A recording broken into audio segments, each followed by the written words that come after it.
.com. No ar, programa Papo Franco RS, com Dudu Franco, na reaçãofm.com. Salve, salve meu povo, o programa Papo Franco RS chegando devagarinho aqui na Rádio Reação, a maior web rádio do sul do Brasil.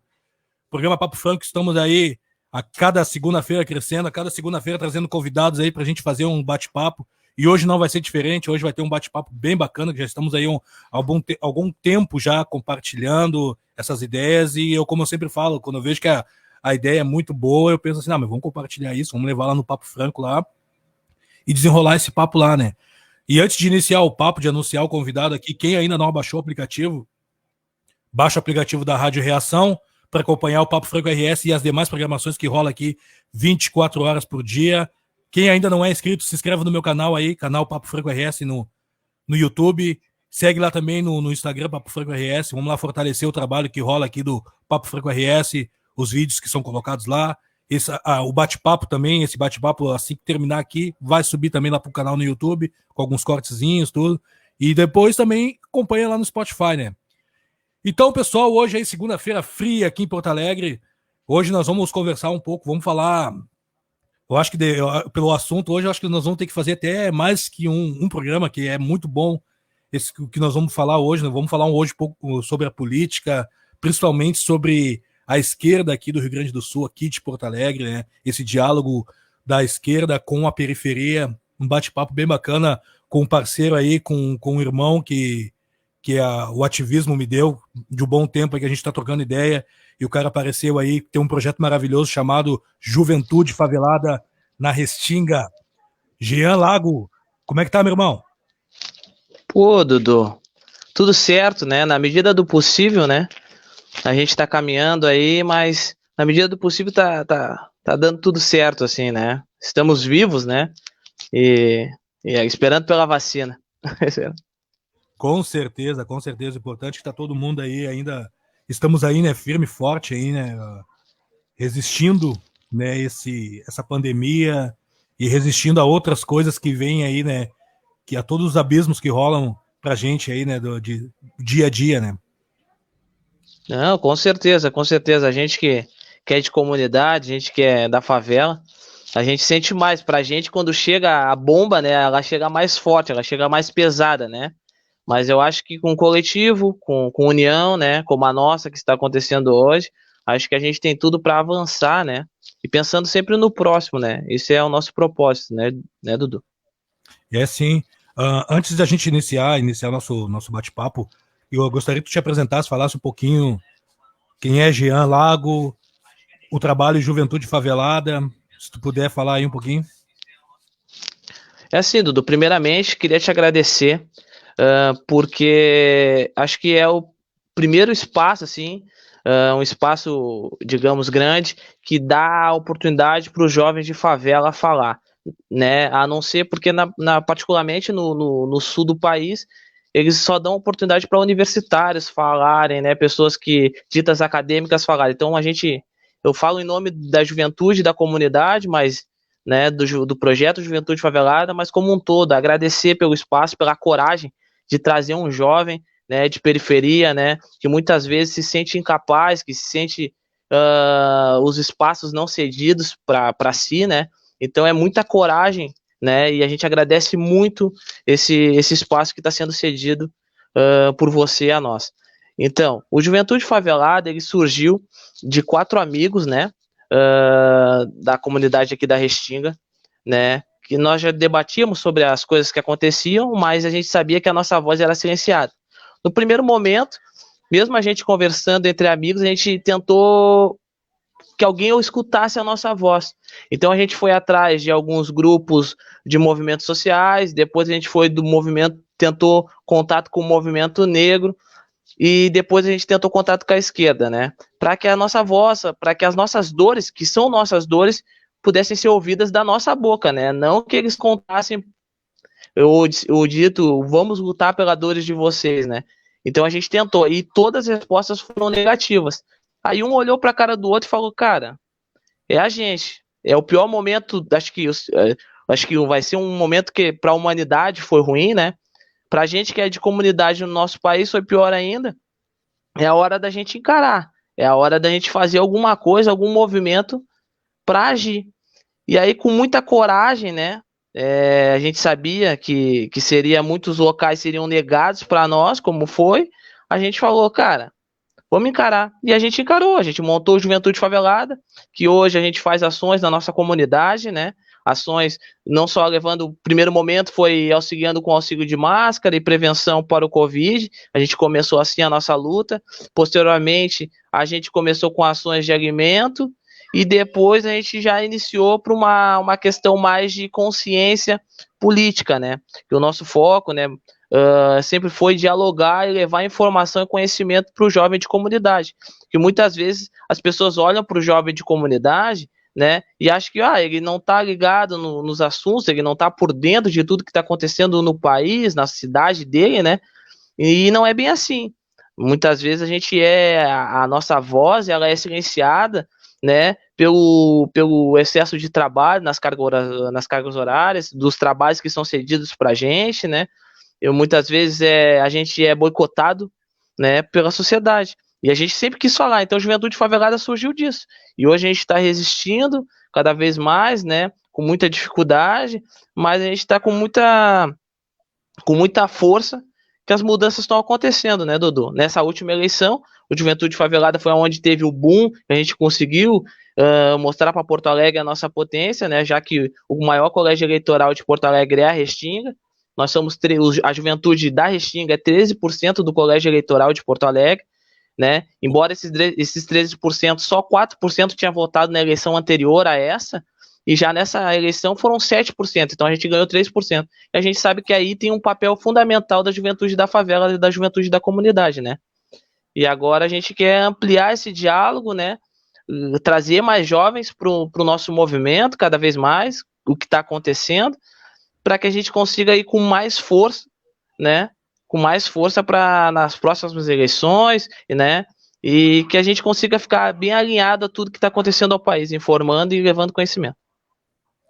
Ah, legal. E como é que vocês estão fazendo esse trabalho assim para poder trazer os jovens hoje para trocar essa ideia sobre política, né? Também a gente tem essa visão de desculpa, a gente tem essa visão assim, né, mas a gurizada hoje não quer falar de política, a gurizada quer ouvir um funk, quer ouvir um samba, quer estar em outros rolês, mas não quer falar de política. E a gente fica até surpreso, né, quando a gente vê um movimento como esse, como o teu, ainda mais na Restinga, e a Restinga que é praticamente uma cidade, né, e é um bairro ali pioneiro de vários projetos, né, a Restinga, e partir também de lá, né, esse projeto, e tu vê essa gurizada se interessando, e como é que vocês estão fazendo esse trabalho aí de trazer a gurizada para começar a falar sobre política e poder entrar mais, se politizar, né, a forma correta.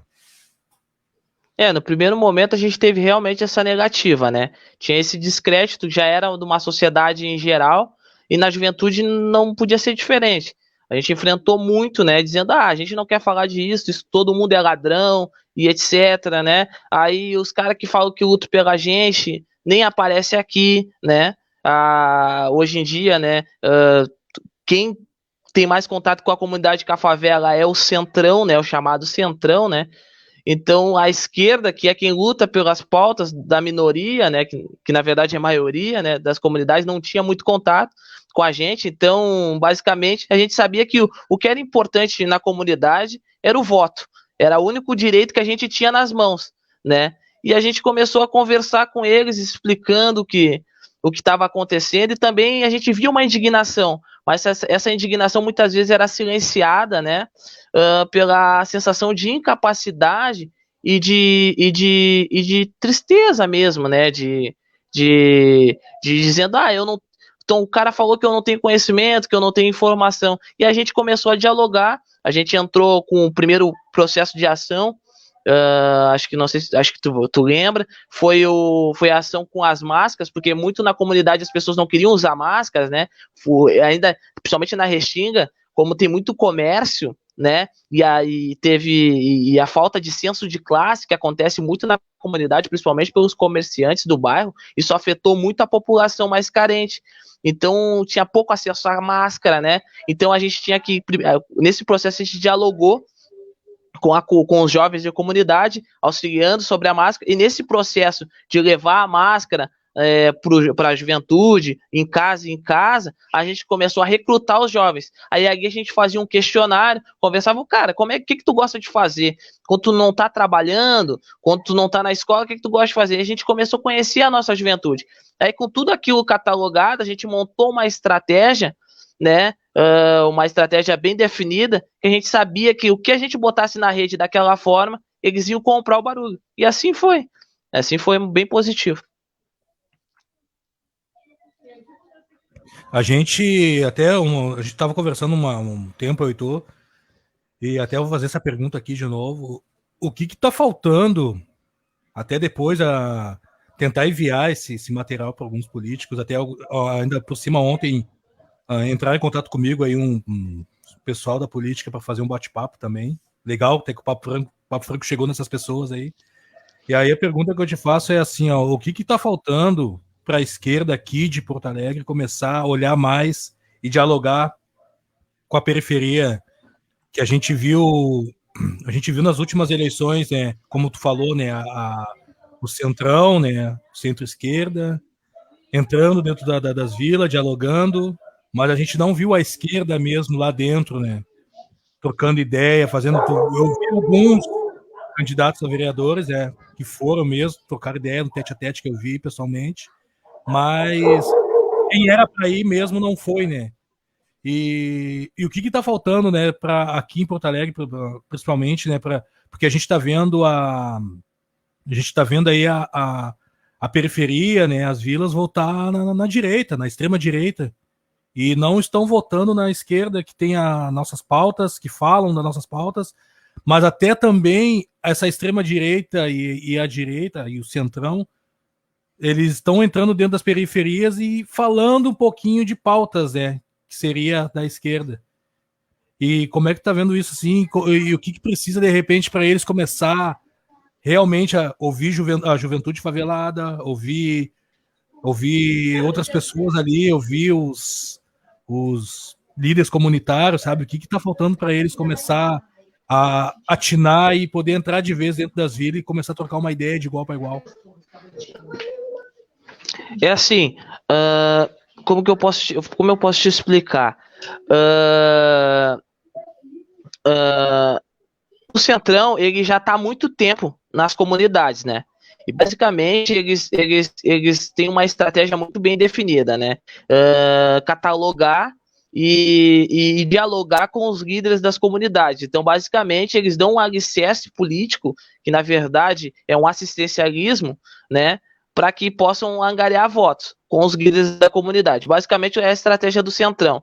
Essa estratégia do Centrão, que basicamente, se tu for analisar, ela tem um viés bem maldoso e cruel, né, antiético até mesmo na política, porque basicamente tu dá aquela assistência e automaticamente tu sabe que o voto vai voltar, né?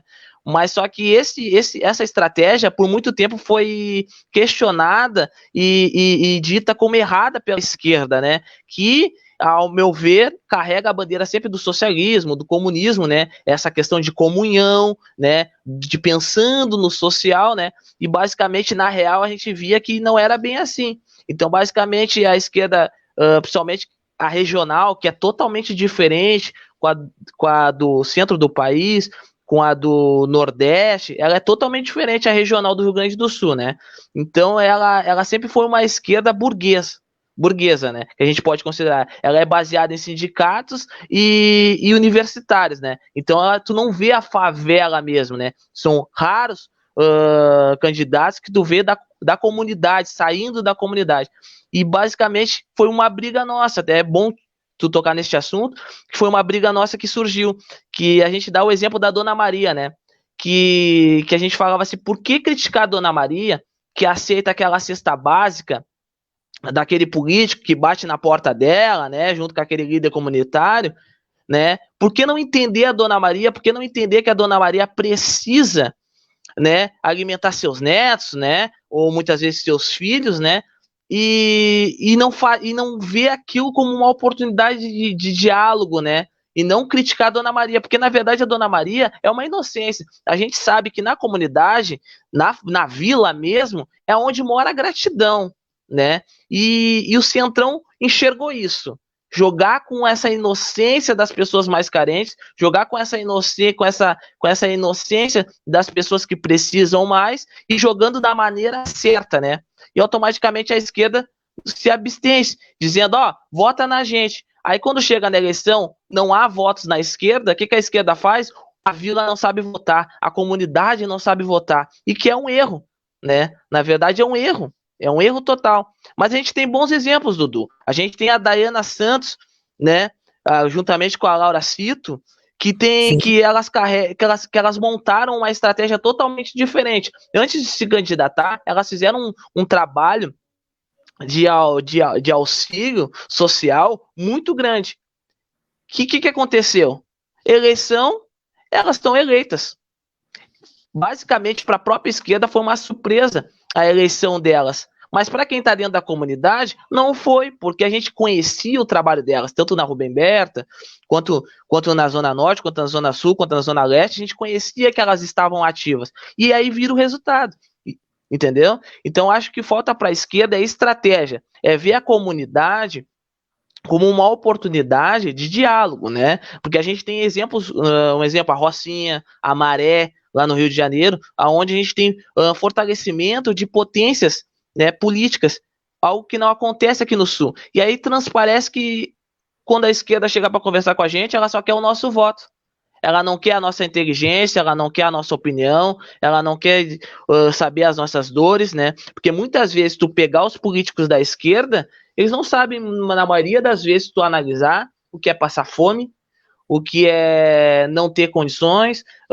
De um exemplo, nós do Juventude Favelada, a gente foi criticado de não ter ido na última manifestação do dia 13 de julho contra o governo. É um erro criticar a juventude da favela por não ir neste momento. A passagem subiu de novo em Porto Alegre, né? A passagem tá um caos, o transporte público, né?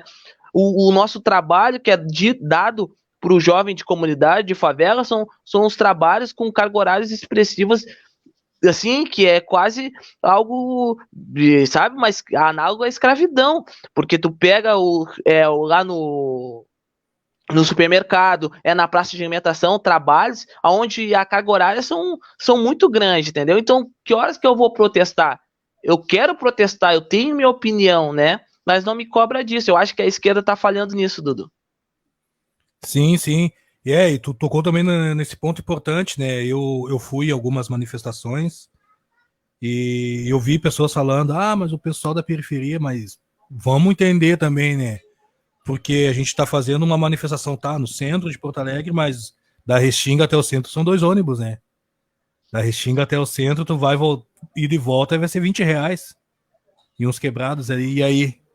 Sabe? Nem todo mundo tem, né? Às vezes esses R$20 aí é pro cara ir sair para procurar um serviço, é para ele poder se manter, ou às vezes é pra tua sobrevivência do dia, sabe? Então, esses diálogos que tem que começar a ter também, de a gente começar a entender por que também a periferia não está saindo dos seus lugares para poder ir numa manifestação, né?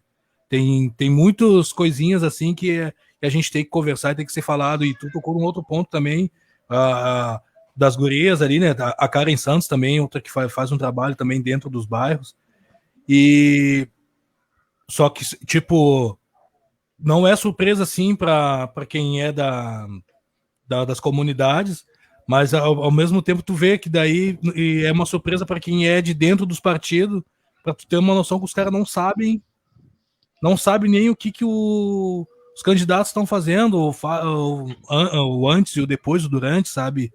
E é aí que tá o problema, né? Então, aí eu pergunto assim, quando é que eles vão acordar? Quando é que eles vão começar a entender isso? Tu fez uma carta aberta, até se tu puder falar sobre isso, que aí a gente não quer para ter uma mobilização sobre isso, né? Para de repente alguém te chamar vocês e não, calma aí, vamos ouvir eles, porque querendo ou não, nas próximas eleições, muitos aí, né, da juventude favelada vão estar votando, pessoal aí de 16 anos, sabe? Muitos já vão para a segunda eleição. E essa coisa que a política no Brasil tem de não dar voz, de não querer ouvir jovens, é muito complicado, né? A gente tem que parar com essa coisa de não ouvir os jovens. Mas vamos dar atenção pro... Sempre aquela coisa assim, ou a gente dá atenção pro cara que já tem 30, 40 anos, 20 anos de política, ou vamos dar atenção para aquele playboy branco que bota um terninho, uma gravata, fala bonito. Opa, olha esse cara aí. É esse que eu vou votar. E de repente, dentro da vila, tem um cara bem politizado que entende do negócio. Ah, não, mas esse aí, eu não vou apoiar esse cara aí. Tu tocou num ponto que foi fundamental, assim, e foi uma coisa que muito nos deixou triste, assim, né, do nosso grupo, que foi a nossa carta aberta, né. A nossa carta aberta a gente escreveu para a esquerda, em primeiro momento, né, a gente enviou em nome do líder da oposição, né, e a gente enviou a nossa carta aberta também para a direita, né, porque a gente achou que também a gente tinha que ampliar o diálogo com todos, né. E no primeiro momento a esquerda, em nome de um vereador, e disse assim: nós estamos atentos, porque nessa carta a gente pedia diálogo, a gente pedia que, para de... Não, vocês podem olhar para os universitários, vocês podem olhar para os sindicalistas, mas eu acho que tem lideranças aqui da juventude que têm boas ideias, que são atuantes na sua comunidade, que têm conhecimento, que têm informação, que leem diariamente, né, que sabem, que tem novas estratégias, com novos planejamentos, e que vocês poderiam dar voz. E para nossa tristeza, era só aquela resposta: estamos atentos, conte conosco, por parte da esquerda. Mas e para nossa tristeza também, já que nós somos considerados um grupo progressista, né, um grupo que cai mais para o lado da esquerda, a direita quis abrir um diálogo. Nós fomos convidados obtivemos todas as respostas de todos os vereadores da direita, né? Inclusive o que numa manifestações nós corremos aqui da Restinga. Ele quis dialogar com a gente, né? Mas a gente não quis abrir mais muito o diálogo, porque a gente sabia que eles viram na gente. Eles viram interesse, né? Eles viram o olhar ambicioso na política, que infelizmente a esquerda não teve com a gente, né? E a direita conseguiu angariar. Por exemplo, o PSDB ofereceu para a gente, porque a gente tem um plano de criar uma casa da ciência aqui na Restinga, do Juventude Favelada. E essa Casa da Ciência vai formar pensadores, jovens pensadores, né, para que eles possam ser cada vez mais conscientes da sua sociedade, e isso se tornar uma ramificação, entendeu? E a gente conseguir expandir mais um pensamento político maior. E o PSDB, ele se prontificou a ajudar nessa criação da Casa da Ciência. Entendeu? E aí tu vê, é um partido que a gente sabe que não vota a favor das coisas nossas, que não quer o nosso bem, que lá na Câmara vota contra as coisas que é pro povo, mas o que acontece? Aqui na ponta, que é na ponta de cá, que é na ponta da vila, na ponta da comunidade, eles estão atentos. Para eles, se um jovem progressista com um poder de fala cresce, é um voto. São votos perdidos e é um lugar na Câmara que é tirado, por exemplo, que possa ser tirado, entendeu? Então, para eles é importante que traga para o lado deles, que ofereça condições. A gente não aceitou, é claro, mas que ofereça condições de criação, de possibilidades na vida para aquele jovem, e às vezes compra, às vezes se o jovem não tem propósito de vida, é muito mais leve, mais suscetível, o cara quer oferecer, eu vou ajudar minha comunidade, e eu vou me encostar, e é dessa maneira que o Centrão levou muitos líderes comunitários, claro, mais velho, não é a juventude, mas o Centrão hoje, ele tem ligação com todos os líderes comunitários de quase todas as comunidades de Porto Alegre, porque ampliou o diálogo, viu a importância daquela pessoa, né, na imagem de líderes, e o diálogo dele que ele tem com as suas comunidades, e a possibilidade que eles têm de colocar pessoas da Câmara daquele tal partido, né, e a esquerda não consegue ver isso. Para nossa tristeza, em função dessa carta aberta, que aconteceu foi isso, entendeu, de não só ter um pequeno diálogo e dizendo que vocês precisarem pode contar com a gente, né? Sendo que a gente quer ajudar, né? E aí vem o sentimento, Dudu, que é muito importante, e é por isso que é importante o teu espaço para que eu possa falar em nome da juventude, humildemente falando.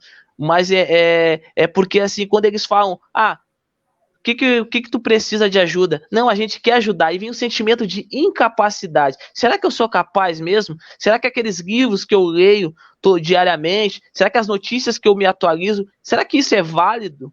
Por que eu vou fazer isso? Será que eu não vou ali no crime, que é mais fácil, que tá aqui, que eu tô vendo um cara crescer, adquirindo coisa? Será que eu vou, sabe? Aí depois não adianta criticar o jovem da favela, não adianta falar, mas por quê? Não tinha opção, entendeu? Não. É isso, vão se fechando as portas, e muitas vezes essas portas são fechadas, são por pessoas que dizem que estão lutando pela gente. Então o que a gente está falando é uma autocrítica, a gente não está criticando porque a gente sabe que no fundo eles lutam também pela gente, na Câmara, na Assembleia, mas a gente está fazendo uma autocrítica de olhar para a gente. Pode olhar para os jovens universitários, eles merecem estar lá, muitos às vezes saem de comunidade, né?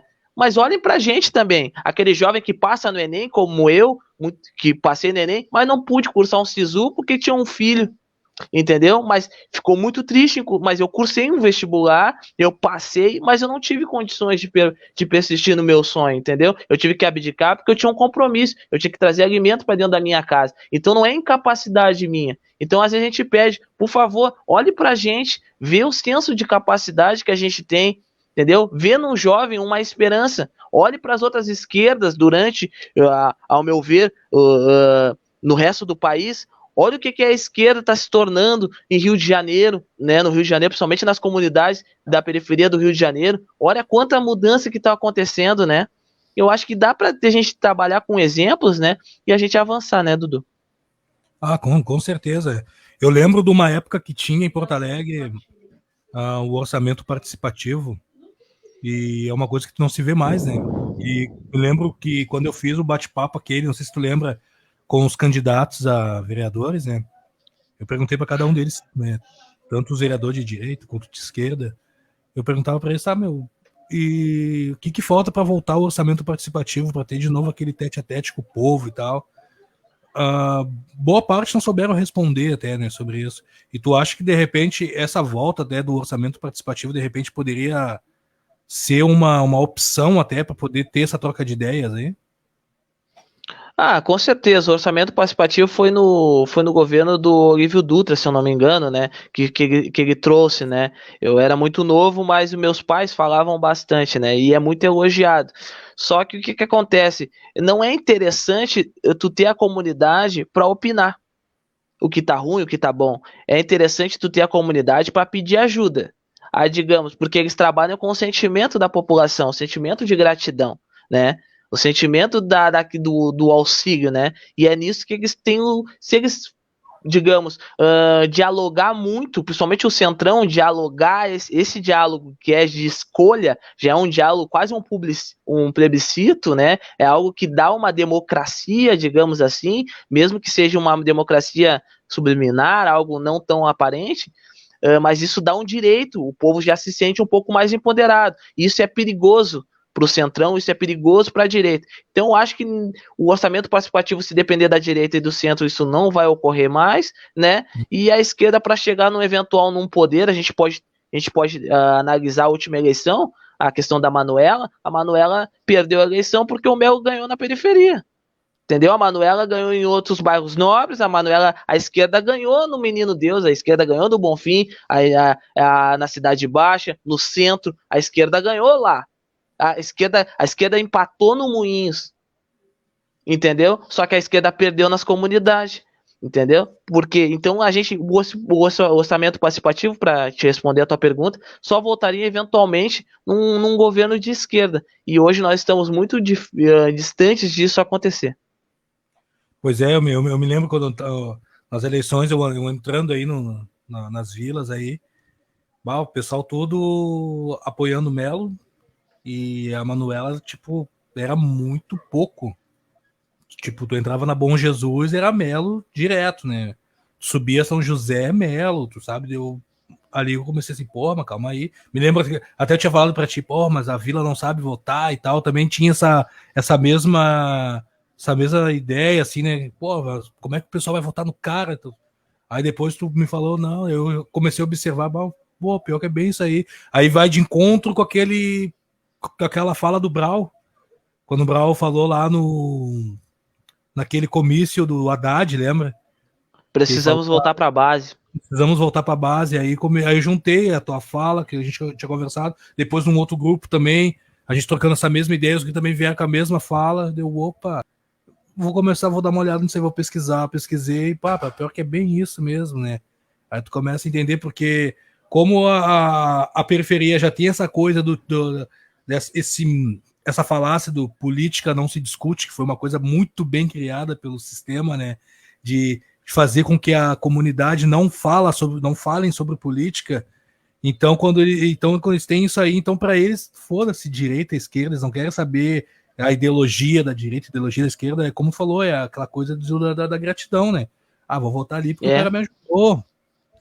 Uma vez eu vi um rapaz dizendo assim para mim, bah, negão, eu vou votar num cara de um partido de extrema direita, assim, eu falei para ele, bah, mas esse cara é de extrema direita e tal, tu olha as ideias dele, já viu? Ah, negão, mas é o seguinte, esse cara aqui, ó, quando eu tava precisando, ele pagou meu apartamento, ele pagou o negocinho, pagou lá, sei lá, o IPVA do carro, me ajudou com isso, com aquilo, como é que eu não vou votar no cara? O cara me ajudou.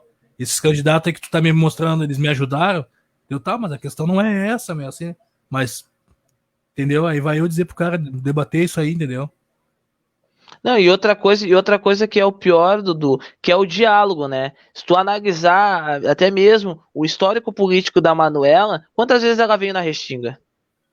Né? Fazer uma pergunta simples. Aí venho em véspera de eleição 2 vezes no máximo, entendeu? Como é que aí tu analisa, mas o Melo? Não, o Melo foi vice-prefeito, então ele tinha um diálogo maior com as comunidades já há mais tempo. O Melo já tem assessores que têm muito mais contato com líderes comunitários, então o Centrão tinha uma estratégia muito maior para vencer. Na verdade, o favorito não era o Melo, né, Dudu? Era o Fortunati, né? Nós sabíamos que o Fortunati tinha o voto de todas as comunidades. Isso em todas as pesquisas que o Juventude Favelada havia feito, a gente sabia que o Fortunati era muito favorito, né? Porém era esse diálogo, né? O Fortunati eles têm um controle, digamos assim, eles têm já um diálogo muito mais amplo com a comunidade. O que falta para a esquerda, né? O que falta totalmente para a esquerda. Então é muito difícil tu vir na véspera dizer pro povo, vota em mim porque eu quero lutar por ti, sendo que o outro tá falando a mesma coisa, entendeu? E aí na hora do desempate pesa o rancho, pesa a assistência médica que falta, que é uma coisa que por direito é nossa, saúde, né? Mas a gente sabe como é que é um posto de saúde, entendeu? Então aí eles trabalham na gratidão do povo, na inocência do povo, porque eu não posso julgar a Dona Maria, porque só quem passou fome, só quem sabe como a minha avó diz, só quem sabe o que as panelas bater, vai saber entender a Dona Maria, entendeu? Vai saber o que vai olhar a Dona Maria e vai dizer, pô, esse cara que tá fazendo isso, ele tá pela maldade, mas eu não posso culpar a Dona Maria, entendeu? Mas aí tu já sabe aonde o voto da Dona Maria, onde vai ir, né? E assim a gente consegue ir formando, e a gente consegue ir analisando, ó, tá aqui, ó, agora a gente entendeu por que o Melo ganhou. Deixar um abraço aí pro Edir Santos, tá acompanhando aí também aí o Papo Franco RS, deixou aqui boa noite, deixar um forte abraço para ele aí, para toda a sua família que tá acompanhando aqui. E também essa questão também de não conversar com a periferia, né? Conversar principalmente com os jovens. Eu vejo também que tem não sei se tu vai concordar comigo, a questão também do racismo estrutural, né? Como tu disse ali, né? Eles não têm essa visão que lá dentro da comunidade, por mais que o cara não tá estudando, mas tem uma rapaziada culta que lê, que tá por dentro, que tá ligada, sabe? Que tá atenta. Então esse preconceito, né, e esse racismo estrutural também pesa muito, não sei se tu concorda comigo, na hora deles pegar e tentar conversar, entendeu? A não ser que de repente eu acredito, tomara que viralize esse bate-papo aí, né, e as pessoas poderem entender, ó, pô, aí ó, tem 2 pretos de comunidade que tá conversando sobre política e vamos dar uma olhada nisso aí, vamos ver, né? Sabe? E como é que tu vê isso aí? Tu acha que também essa questão do racismo estrutural, o preconceito também ajuda também de não haver esse diálogo? Essa tua pergunta é maravilhosa. Essa tua análise, na verdade. O Juventude Favelada, a gente se inspirou muito no Voz da Comunidade, que é um projeto do Renê, que acontece na Rocinha. E a gente dialogando muito com as pessoas que participam desse projeto, e eles falam, eles chamam os esquerdas, digamos, lá do Rio de Janeiro, esquerda do Leblon, esquerda de Copacabana, esquerda da Tijuca. E basicamente, só que lá eles têm a esquerda que é a raiz também, a que trabalha na comunidade, as juventudes de liderança, tem uma esquerda que faz um trabalho. Então é um 50-50, digamos. Aqui a gente é quase 90% da esquerda, ela é burguesa. Entendeu? Tu pega a esquerda, ela é acadêmica, né? Ela é branca, na sua grande maioria, né? Então, digamos assim, e na sua grande maioria não mora no barro, não mora no asfalto, entendeu? Não mora no morro. Então é muito difícil tu falar, eu conheço a tua realidade realmente, mas tu não vive ela. Entendeu? A mesma coisa tu perguntar para alguém que leva um tiro. Como é a sensação de levar um tiro? Ele vai te dizer uma. Aí aquela pessoa que viu ele tomando o tiro vai te dizer outra questão, ou de outra forma, entendeu?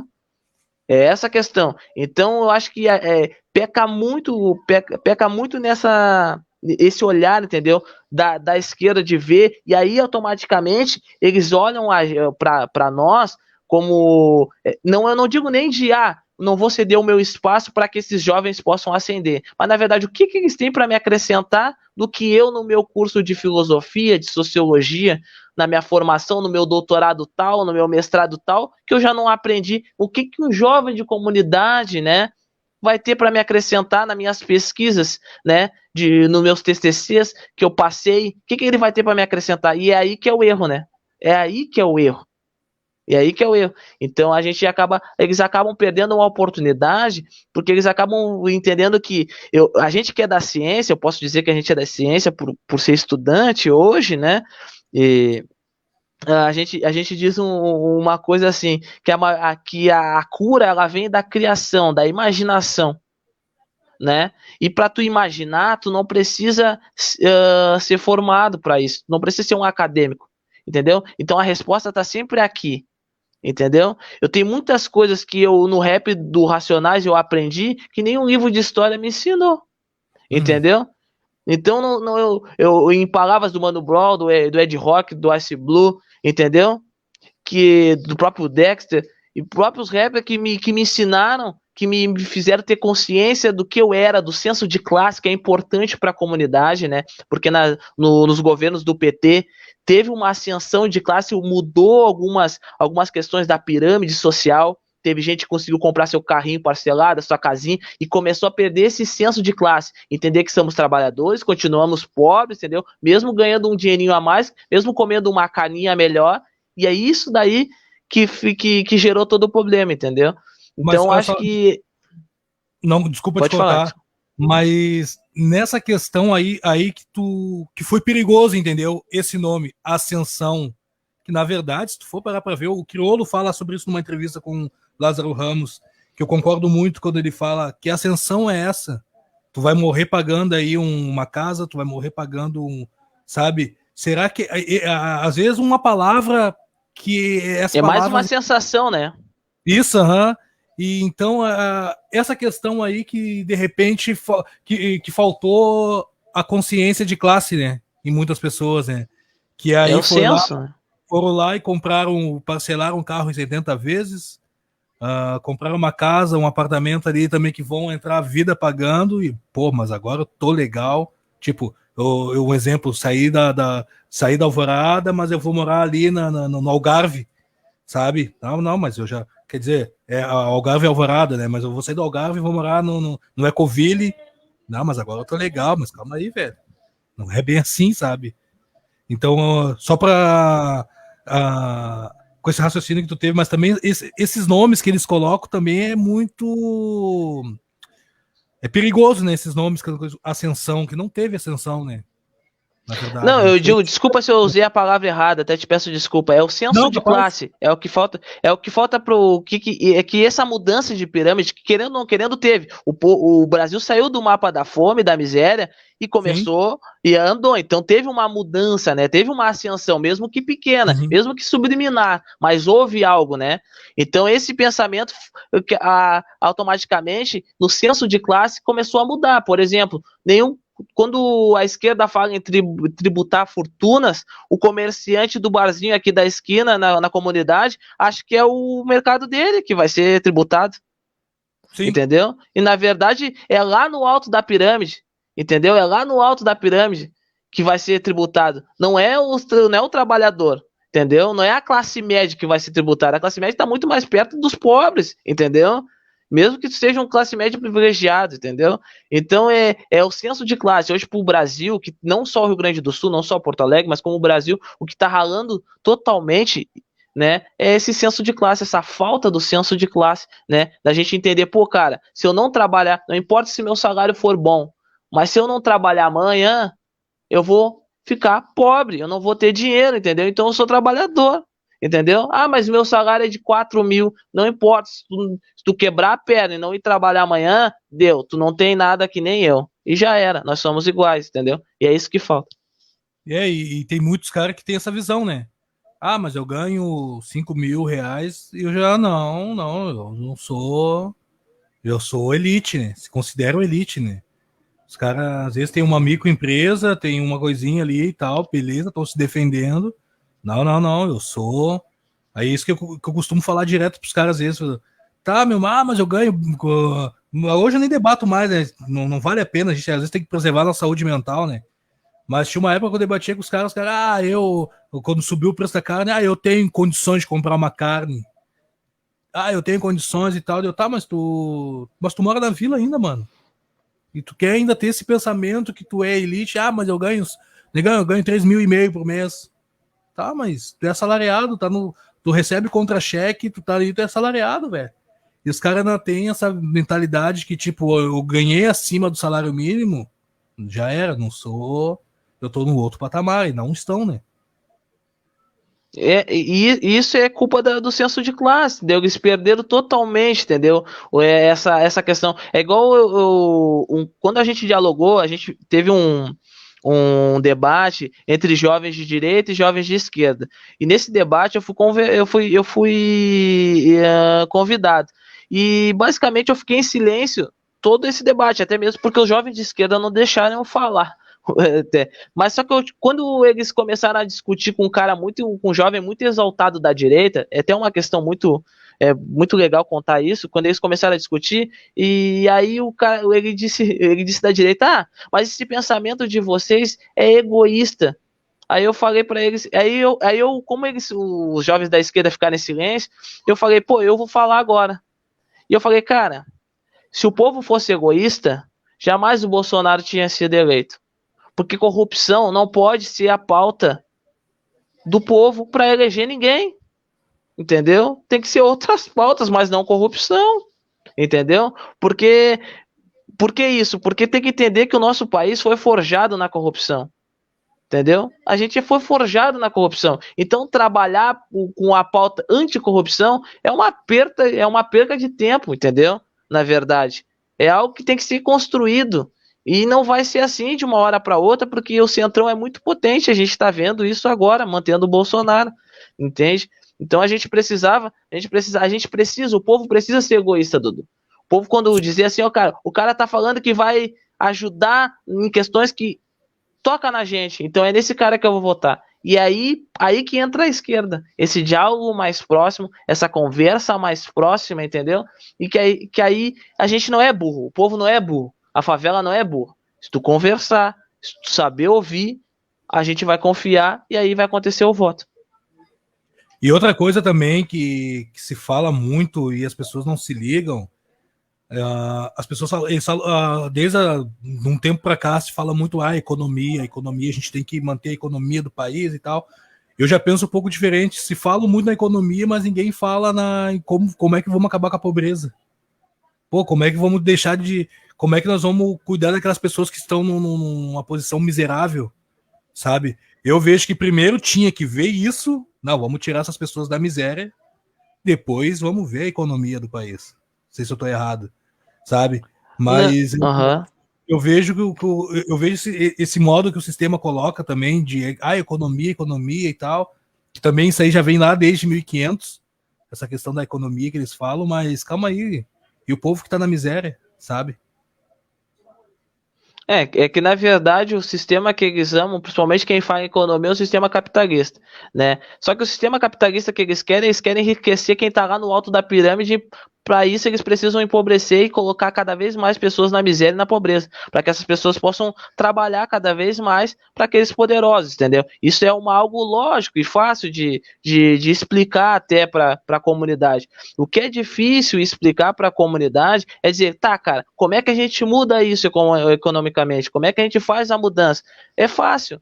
Distribuição de renda. Como é que eu distribuo? Eu vou distribuir a renda e nisso, o que isso vai acontecer? Quando tu distribui a renda, digamos, num país como o Brasil, tu faz com que a economia gire, entendeu? O tio da quitanda, o empreendedor, todos os caras. Imagina, eu e tu recebendo um salário bom, a gente vai consumir aonde? Na nossa comunidade, no empreendedor, no pequeno comerciante, até mesmo numa Magazine Luiza, que não tá pagando nada pra gente, tá falando o nome, mas, né? E assim a economia acaba girando. Foi isso que o PT fez. O PT não fez nada demais, entendeu? E o que aconteceu? Com isso, aumentou o poder de compra, porque o nosso imposto, ele é baseado na compra, né, no consumo de cada cidadão brasileiro. Então, quando tu distribui a renda, tu aumenta o poder de compra. Quando tu aumenta o poder de compra, tu acaba gerando mais imposto.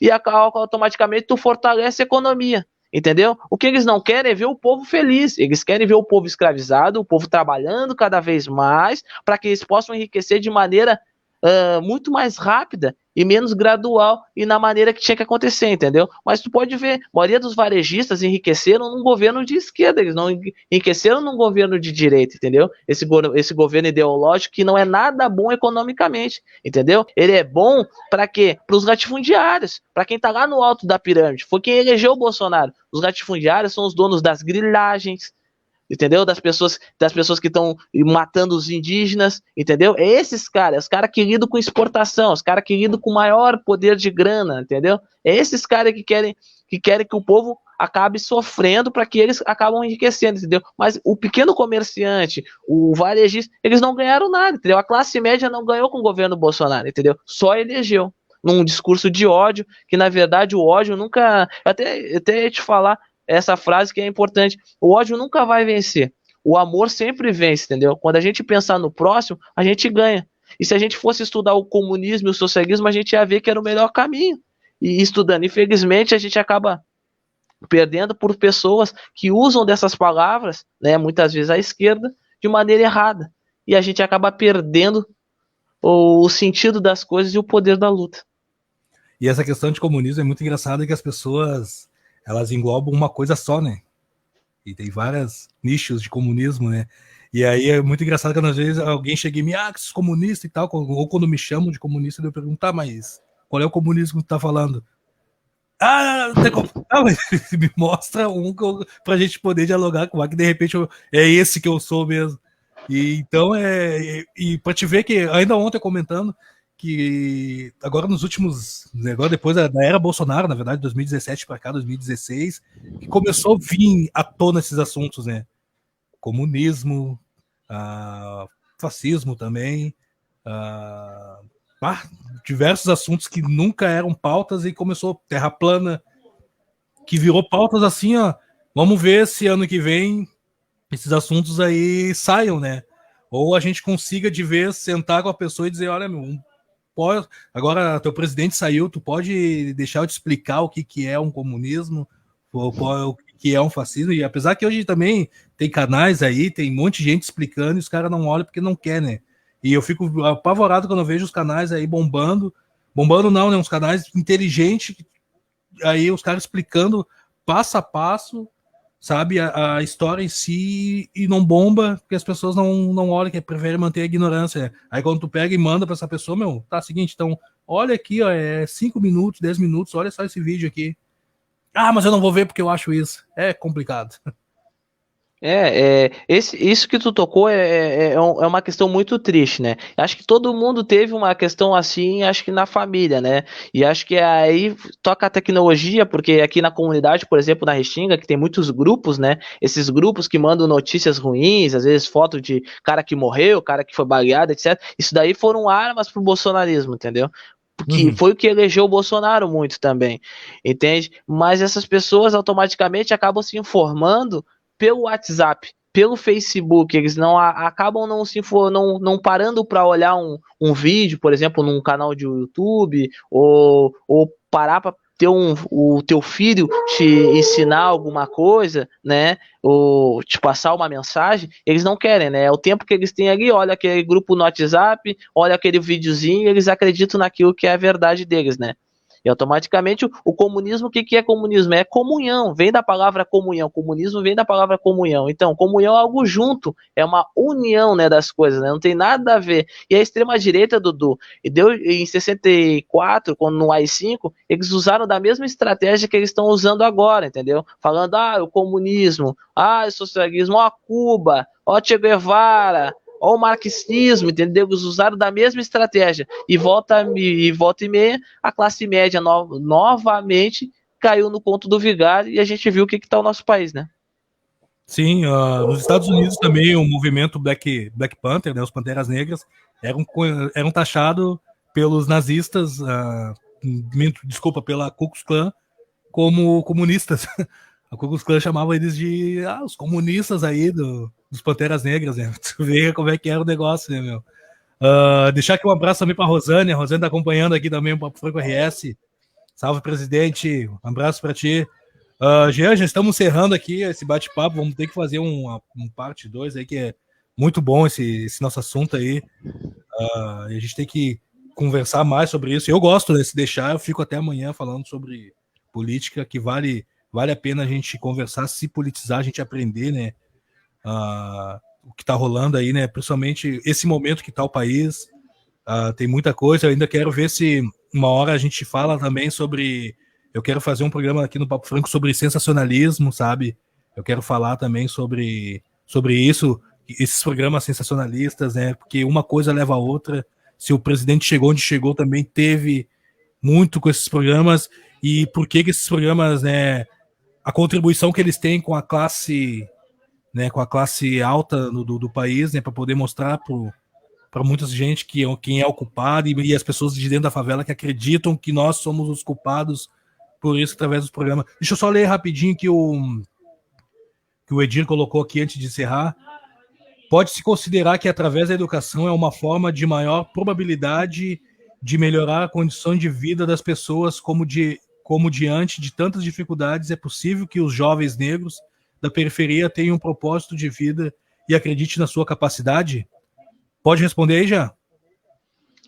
Eu acho que eu até agradeço o Edir, porque é uma pergunta que é muito pertinente assim, para o momento que a gente está vivendo. A educação basicamente para a gente de comunidade de favela é negada. A educação básica que é cedida para nós, ela é um boicote a qualquer avanço de um jovem de comunidade, né? Na sua grande maioria negros.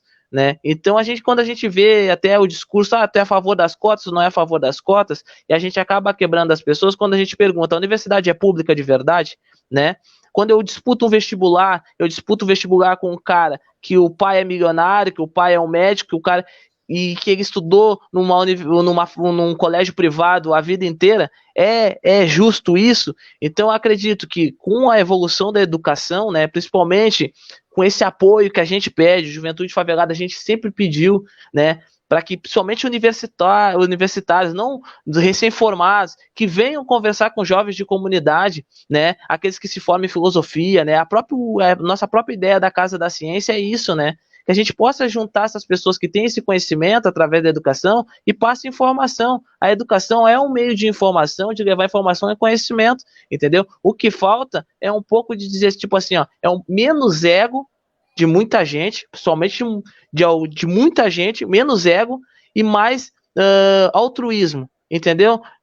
Eu vou passar isso que eu não posso levar comigo para o caixão isso daqui, então eu vou passar adiante. Então esse passar adiante, né, vai ser a grande revolução, quando as pessoas olharem para a comunidade e ver para o jovem, cara, se eu chegar lá e explicar o que Marx estava explicando como comunismo para um jovem de comunidade, ele vai entender o quanto o capitalismo faz mal para ele. E aí tudo muda na cabeça do jovem, entendeu? Então, consequentemente, respondendo a pergunta do Edir, me fazendo direto, a educação é o único caminho. A educação é o único caminho. Sabendo disso, os Estados Unidos, né, ele juntou o que o povo americano mais amava, que era o esporte, com a educação. Isso aí juntou os dois e deu a receita perfeita. E hoje eles não é só uma potência no esporte, como também é uma potência na ciência, né? É isso aí. Jean, quero te agradecer mais uma vez aí. Muito obrigado por ter feito aí, ter participado do Papo Franco, ter fortalecido aqui esse programa aí com o teu conhecimento, né? Show de bola lá, fico muito feliz aí em te ter aqui para fazer esse bate-papo comigo. Quer deixar tuas redes aí para finalizar? Te agradecer novamente, Dudu, porque tu sabe o quanto é difícil ser jovem de comunidade, de favela, e quando a gente tem um espaço grande e importante, como o teu espaço do teu programa, da Rádio Reação, é muito importante pra gente, pra cada jovem. Com certeza, eu serei o primeiro a estar falando no teu programa, acho que virão mais jovens depois de mim. Isso vai ser muito importante, é um primeiro passo, então a gente agradece. As redes é o Juventude Favelada, no Instagram, no Facebook, né? A gente pede sempre o apoio das nossas ações, né? Tanto de ajuda de máscara, como ajuda de alimentos, né? Pra gente continuar fazendo as nossas ações. Hoje a gente conseguiu levar já 5 ranchos para famílias, né? Cada dia a gente leva o que chega para a gente já repassa, é importante, e a gente agradece. E a gente, com certeza, essa semente que foi plantada hoje no teu programa, com certeza vai render coisas grandes e importantes no nosso futuro aí da nossa cidade, pode ter certeza. Muito obrigado de coração, que os nossos orixás, os nossos pais maiores, possam sempre nos proteger e te enviando muita luz aí, meu irmão, tá bom? Sucesso. Axé. E que, sabe, precisar do Papo Franco RS, estamos aí, né? A gente está sempre aí conectado, trocando ideia. Precisar aí, estamos aí para a gente poder fazer um trampo junto. Em breve aí a gente já vai ter um trabalho junto aí, vamos ir forte aí. Então é isso aí, pessoal. Papo Franco RS vai ficando por aqui. Fique ligadinho nas novidades aí que rola durante a semana. Fique ligadinho aqui na Rádio Reação, a maior rádio web do sul do Brasil. Todas as segundas-feiras, Papo Franco RS. E semana que vem tem mais Papo Franco RS aí, tá bom? E só para avisar também, fique ligadinho. Peço aqui pro Celo DJ a música Deixa Eu Viver, a minha música, do Franco, tem parceria com meu mano aí, Jean Lago. Peço aí para tocar aqui na Reação. Valeu, pessoal. Até semana que vem. Tchau, tchau. ReaçãoFM.com informa a hora certa. 21h02. Notícias da hora. Reação.